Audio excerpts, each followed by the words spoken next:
சினிமாவுல ஹீரோயினா நடிக்கிற ஆசையெல்லாம் தனக்கு இல்ல அப்படின்னு சொல்லிருக்காங்க. கூலி படத்துல நடிச்ச மோனிஷா பிளஸ்ஸி. கேரளாவை சேர்ந்தவங்க தான் மோனிஷா பிளஸ்ஸி. ஆனா இவங்க அம்மா தமிழ்நாடு. அதனால பொறந்து வளர்ந்தது எல்லாமே சென்னை தான். மீடியா மேல இருந்த ஆர்வம் காரணமா மியூசிக் சேனல்கள்ல தொகுப்பாளரா பணியாற்றிக்கிட்டு இருந்தாங்க மோனிஷா பிளஸ்ஸி. அதுக்கு பின்னாடி சிவகார்த்திகேயன் நடிச்ச மாவீரன் படத்துல அவருக்கு தங்கச்சியா நடிச்சு சினிமாவுல என்ட்ரி ஆனாங்க.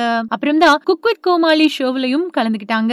இப்போ இவங்க விஜய் கூட ஜனநாயகன், விஜய் ஆண்டனி கூட லாயர் படங்கள்ல நடிச்சுக்கிட்டு இருக்காங்க. அது மட்டும் இல்லாம சமீபத்துல வெளியான கூலி படத்துல ஸ்ருதிஹாசனோட தங்கச்சியா நடிச்சிருந்தாங்க. கூலி படத்துல நடிச்ச தன்னோட அனுபவத்தை பத்தி பகிர்ந்திருக்காங்க நடிகை மோனிஷா பிளஸ்ஸி. கூலி படத்துல நடிச்சது ரொம்பவே பெரிய சந்தோஷம். அந்த படத்துல நடிச்சது கனவு மாதிரி இருக்கு. அந்த படத்துல ஹாஸ்டல் ஃபைட் சீன் ஒண்ணுல நான் நடிச்சப்போ என்னோட நடிப்பை பார்த்து கைதட்டி பாராட்டினாரு ரஜினிகாந்த் சார். அதை என்னோட வாழ்நாள்ல மறக்கவே முடியாது. இந்த மாதிரி ஒரு படத்துல தனக்கு வாய்ப்பு கொடுத்ததுக்காக லோகேஷ் கனகராஜுக்கும் நன்றி சொல்லிருக்காங்க மோனிஷா பிளஸ்ஸி. சினிமாவில் நுழைஞ்ச கொஞ்ச காலத்திலேயே ரஜினி சார், விஜய் சார், சிவகார்த்திகேயன் அப்படின்னு 3 பேர் கூட நடிச்சது ரொம்பவே பெருமையா இருக்கு அப்படின்னு சொல்லிருக்காங்க.